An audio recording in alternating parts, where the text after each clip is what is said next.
Final Fantasy spoilers are in full swing, and this set is going to be absolutely insane. It feels like every main character out of the games is getting their time to shine, with so many legendaries revealed over this past weekend. Alongside those, we got a lot of people talking about combos, CDH playability, pauper playability, and everything in between, and I wanted to discuss that in today's video. Of course, I can't cover all cards, but let me know in the comment section down below, revealed or not, what Final Fantasy aspect, character, location are you looking forward to playing with the most? I've been following Scryfall's spoiler page for this. We got some basics, we got a bunch of the lands, we got the promos, we got a whole bunch of stuff that we're going to go through. Again, I can't cover everything, but also, yes, I did take the hat off from the intro. I figure we're going to be focusing on the cards and not my sticking up hair that I got too lazy to comb down. But let's ignore all of that and go into the promo for the set. First, the Traveling Chocobo here.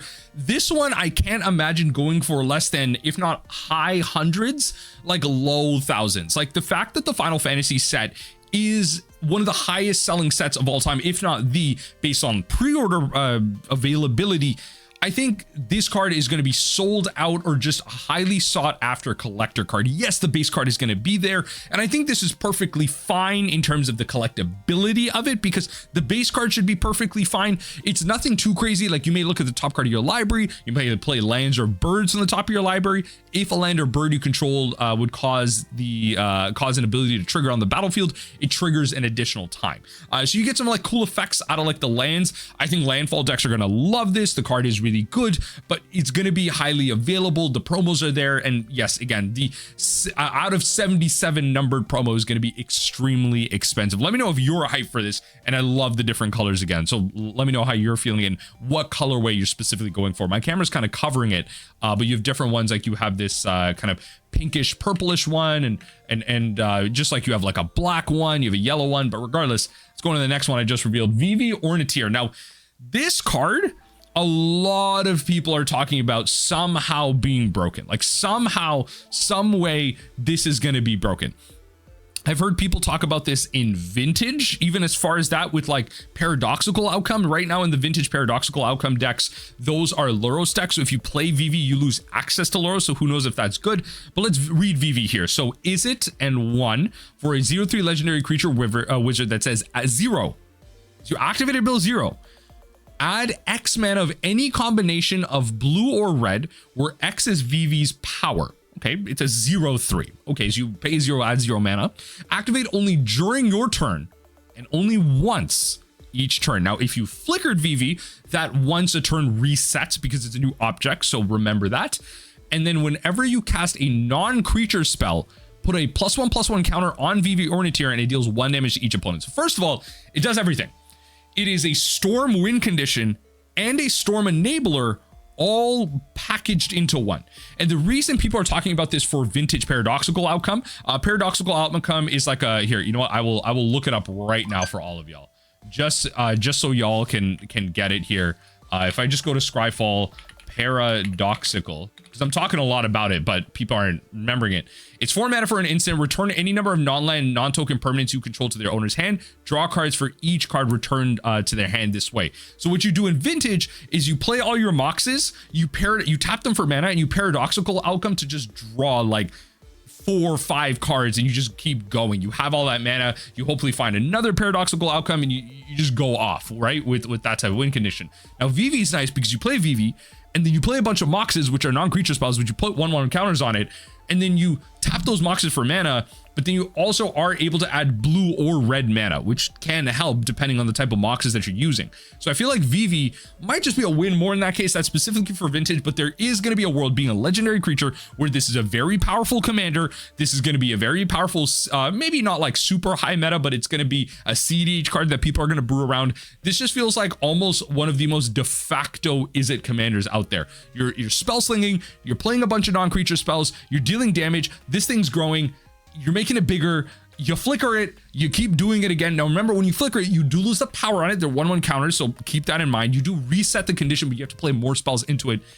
It's just gonna do a lot. So in a lot of times, what happens in these storm style strategies, you are able to create a bunch of mana, and usually the red portion of these storm decks have the mana to them. They have the rituals, they have the songs, all that stuff, and there's some level of black in there as well. So if you put Vivi as a secret commander, maybe in like a Grixis deck or something, you are going to be able to create like have the rituals there, and then you can activate the VV, have a bunch of mana, and just keep going. So maybe you have like a mana sink to be able to recur those or get those, or maybe you just have a paradoxical outcome in your commander deck, which is a pretty fair card to have in there to be able to return a bunch of stuff and do it all over again. So VV is just a really cool legendary, just storm, play a bunch of spells for free or at a low cost, get a bunch of mana, do it all over again type of commander. One that I'm definitely going to be looking into trying to build, and I think a lot of God's Eye creators are already brewing on the side here. Now, Tifa Lockhart, really notable because people are already talking about like meme turn 3 wins in standard, if not modern and older formats. So Tifa Lockhart says green and 1 for a legendary creature, human monk, trample, landfall. Whenever a land you control enters, double Tifa Lockhart's power until the end of turn. So now you play Tifa on 2, you play 1 land, Tifa becomes 2 powered. That's not what you're doing. What you're doing is in modern, you're playing a card called Scale Up. Scale Up is a card that says 1 green for a sorcery. A target creature you control gets base power and toughness 6/4, right? So now Tifa is a 6/4. Then you play a fetch land, right? So pretend you're in modern. You play a fetch land, you play it once, that doubles Tifa's power to now 12. You crack the fetch, get your second land, and then you get another landfall, double Tifa's power from 12 to 24. Now you got lethal. Now people are saying, how is this done in standard? Well, you play Tifa on turn 2, then on turn 3, you play something like Titanic Growth, which is like green and 1, make Tifa give it +4/+4, so now it's a 5/6. Then you play Fabled Passage, which is a standard legal fetch, and you play the land, make it a 10, then you crack the fetch, play it again, and then you get a 20 whatever off of Tifa. Now, notably, the Fabled Passage does bring the land in tapped, because Fabled Passage says if you have 4 or more lands, that land comes in untapped at that point. So if it's your turn 4 land drop, it comes in untapped. So if you're going all in with Tifa, you're not going to have the extra mana in standard with Titanic Growth to be able to cast like a protection spell to give it hexproof in response to removal. Is this better than Izzet prowess in standard? I don't think so. Is it good enough to be a thing in modern? Who knows? But the streamer showcases and everything, they're going to be playing Tifa Lockhart. So if you're in those type of events, if you're in the early arena ladder, you're going to be seeing a lot of Tifa Lockhart turn 3 wins, like people trying to win with something like this. Some type of like weird gruel aggro strategy is going to be trying out Tifa Landfall. So look out for something like that in a game coming near you. Now, a card that's really cool is Lightning Army of One when it comes to Commander. Like, just a warning here, we might have broken Helm of the Host. That's right, no other card in the history of Magic the Gathering has ever broken Helm of the Host. And now when it comes to something like this, you need to be able to equip Helm of the Host onto it, go in for an attack, and then ideally you give it double strike. So follow me on this one. 1 and Boros, legendary creature, human soldier, first strike, trample, lifelink. So the first strike, ideally, I'm looking to undo, but the first strike is fine if you have a wide board. Stagger. It says whenever lightning deals combat damage to a player until your next turn, if a source would deal damage to that player or a permanent that player controls, it deals double that damage instead. So ideally at base level, what happens is you swing in with lightning, you got a wide board, maybe like 3-4 creatures, lightning deals first strike damage and then deals damage to the player. You got trample, so if you can buff it a little bit, it does a bit more damage. Great. Like you're able to kind of go over top of maybe like an X1 chump blocker. Then you deal the damage first strike. Then the other pieces of damage happen after the first strike. That damage is doubled. Now, if you don't have a wide board, you play double strike and you play Helm of the Host. Helm of the Host creates a bunch of copies of lightning in a commander game. You then swing in. Let's say you hit all 3 of the other players, right? Now what happens is that you get 3 triggers of double damage. 3 triggers of double damage. Now what happens is you get that initial trigger from every single one of them, double damage. And then what happens is that trigger resolves. And then the next trigger resolves, the damage is already dealt. The next time the damage is dealt after double strike, the normal damage is then dealt times 6. It's huge. It's huge damage. So that's why I like the double strike in this. This is going to be a very aggressive commander. Giving a double strike, I think, is going to be a big thing. Having lifelink, you're going to be just swinging in, getting haste, extra combats, all that stuff. Lightning is such a hard creature to block, stop in combat. It's going to be a really sweet commander. Putting equipment onto it, it's going to be really, really sweet in terms of just getting the table dead, if not in one shot. Now, of course, this is a Helm of the Host combo. It's not necessarily like an I win combo. It's just a super sweet piece of value that I think you're going to see. And again, It's just another way to break the one of the most broken equipments out there, Helm of the Host. So now, next card, Black Mage's Rod. A lot of people are talking about this potentially in Pauper. Black and 1 for an artifact equipment. Job select whenever this equipment enters, create a 1/1 colorless hero creature token, then attach it to this. It's kind of like weird living weapon in a way, but like the creature doesn't die if this gets unequipped. Equipped creature gets +1/+0, so it's a 2/1. Has whenever you cast a non-creature spell, this creature deals 1 damage to each opponent. And it is a wizard in addition to its other types. It is equipped 3. Now the problem with this, right? The equipment itself doesn't have this ability. The equipped creature has this ability. Now it's a very red focused ability where you are casting other spells and dealing damage. So it's non-creature spells. If you play like Lightning Bolt, like if you're playing the Grixis Burn deck, if you're playing like Faithless Looting and stuff like that, then you are going to be dealing extra damage. The problem is if this has no creatures equipped to it, then you're not going to get that ability. That's the problem. If you have no board, this card is doing nothing for you. It's a do nothing. Even if you cast the second Black Mage's Rod, yes, you are going to be able to cast it, get another creature, but then it's not going to trigger the first Black Mage's Rod if you don't have a creature underneath it. Of course, if you have 2 and 2 creatures equipped with Black Mage's Rod, or even actually if you have 1 creature equipped with Black Mage's Rod, I think you get 2 instances of this, right? So yeah, if you have 1 creature and 2 Black Mage's Rod equipped to it, or 3 Black Mage's Rod equipped to it, then you're gonna have 2 or 3 instances of this. As far as I'm aware, you should just get multiple instances of this. Regardless, you need a creature equipped with this. So I'm kind of hesitant in it. It is an artifact, which is very relevant type when it comes to Pauper. It's 2 mana, relatively cheap. We'll see if there's any other support for something like this, but folks are talking about it. Town Greeter is an interesting one because it's a technical upgrade in Pauper to something like Satyr Wayfinder. Satyr Wayfinder is pretty much this text for the same amount of mana. It's green and 1. It says whenever this creature enters, mill 4 cards, you may put a land card from among them into your hand. So for my Pauper Dredge players out there, Pauper Dredge is already playing 4 copies of Satyr Wayfinder, but then Town Greeter gets, if you put a town card in your hand this way, you gain 2 life. So it's yet to be seen if Town is going to be a super relevant card type in Pauper. There is a town out there that just got released that's essentially like something fountain. It's like it just enters, it gains 2 life, but it has the, and it taps for colorless, but it has the subtype of town. Now if towns become more relevant in Pauper, I imagine there will be town support throughout the Final Fantasy set, but in Pauper specifically, then maybe Town Greeter becomes relevant. So far, the only town that we have that's Pauper legal is the one that gains 2 life. Not super relevant. It could be good enough if Burn's super out there and Dredge needs to gain some life. I mean, to be fair, Dredge is really good at gaining life anyway.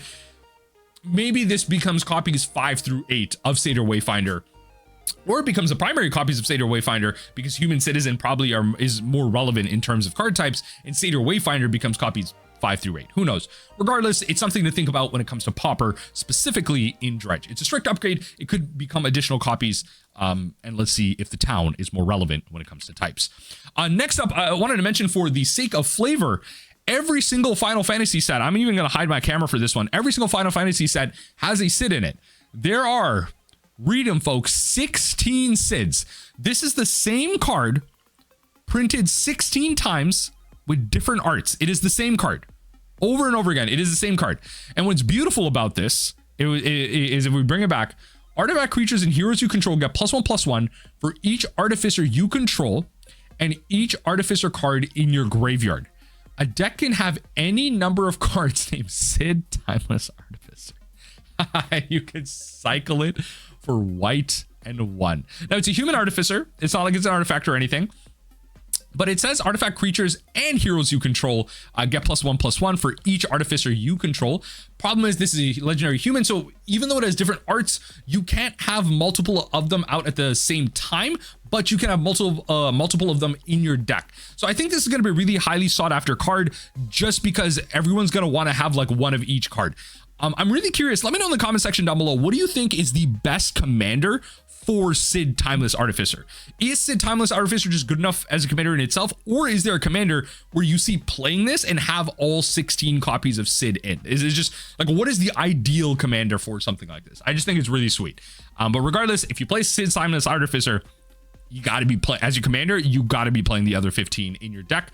I don't think this is going to be very good in standard. You're only going to allow 4 copies of it, and then you're going to have to like really think about which 4 copies you're putting in there based on the art. That's really going to decide the type of Final Fantasy fan you are. So I think it's going to create a little discussion around that. But regardless, a lot of cool stuff to be seen out of 16 copies of Sid. I think from a local game store organization, syntax, information perspective, this seems just like a nightmare. Like it truly seems like a nightmare.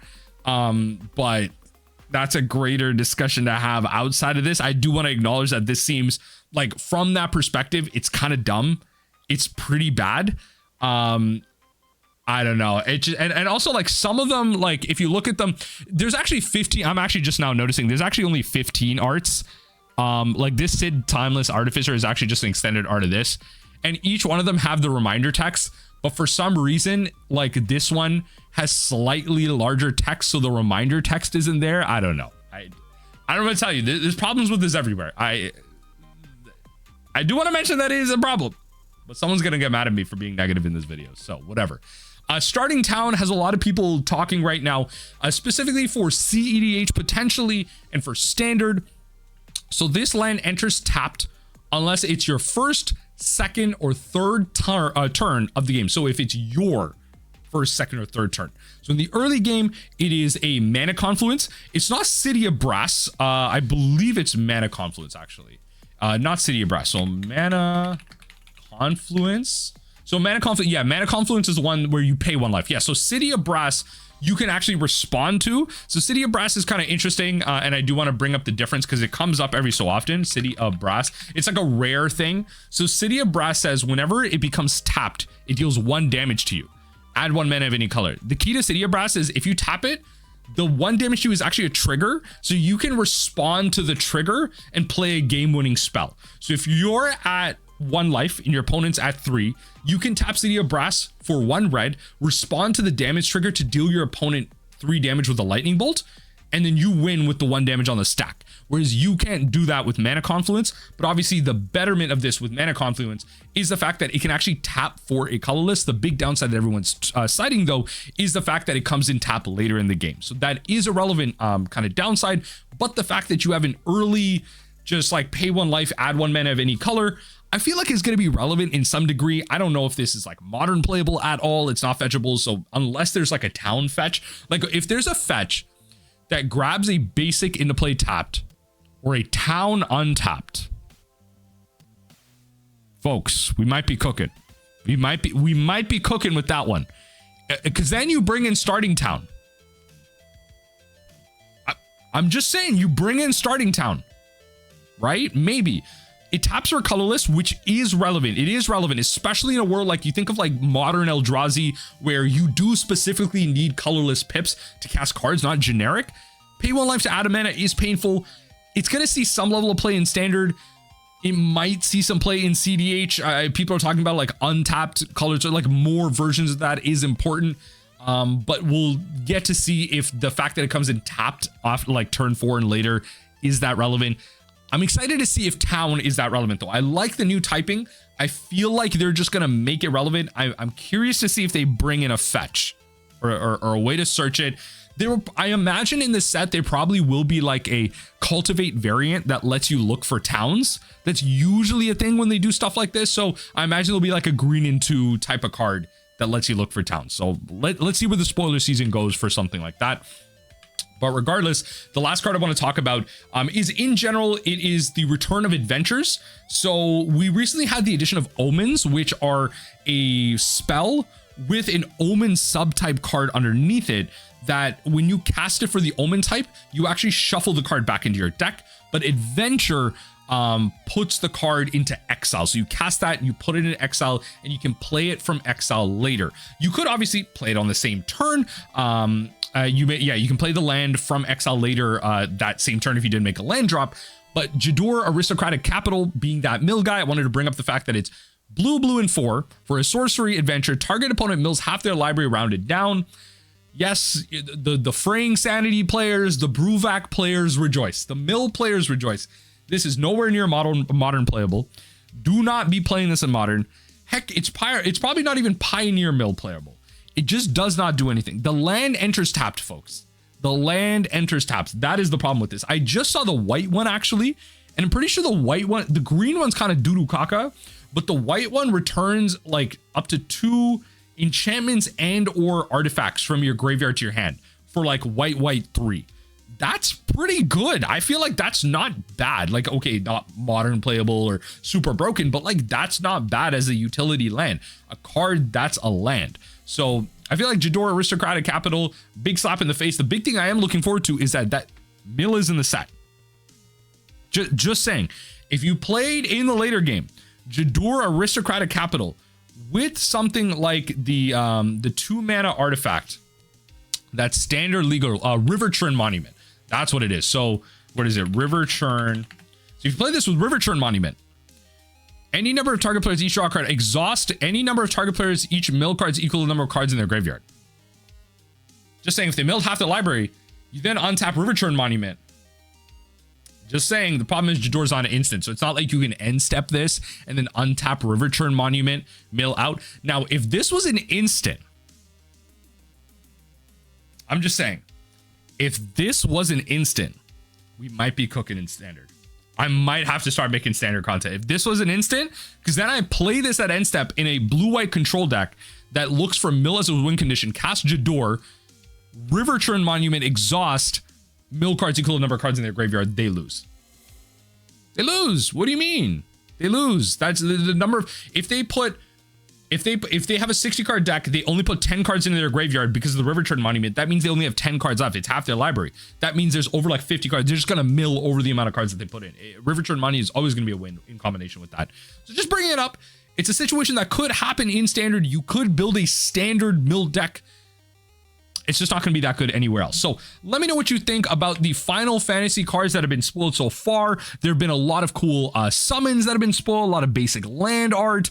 We got Yuna, Squall, it's so many, like we got a new Sephiroth. The Vivi's really cool. Like there's a lot of cool commanders, standard cards, a lot of cool stuff coming out. And again, spoiler season just started. Over the next 2 weeks, we're gonna get a whole bunch of new cards coming out for this set. Let me know what you think in the comment section down below. Are you excited for the Final Fantasy set, the first Universes Beyond implementation, where the set is going to be fully standard legal and above? So Universes Beyond is not just going to be Commander, Vintage, and Legacy and Pauper. It's going to be legal in all formats. You cannot ignore the Universes Beyond anymore. You cannot just avoid the product and play it in another form, play another form without it.